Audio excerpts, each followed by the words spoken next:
தோட்டத்தில் பலவிதமான பழங்கள் வாழ்ந்து கொண்டிருந்தன. அந்த தோட்டம் எப்போதும் பசுமையாகவும் மகிழ்ச்சியாகவும் இருந்தது.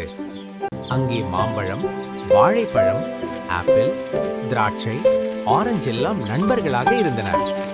ஒரு நாள் மாம்பழம் தன்னையே பெருமையாக நினைத்து, நான் தான் பழங்களின் ராஜா, எல்லாருக்கும் என்னைதான் பிடிக்கும் என்று கூறியது.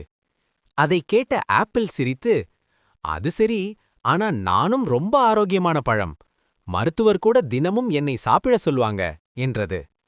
வாழைப்பழம் மெதுவாக, நான் எல்லாருக்கும் எளிதாக கிடைக்கும், குழந்தைகள் முதல் பெரியவர்கள் வரை எல்லாரும் என்னை விரும்புவாங்க என்று சொன்னது.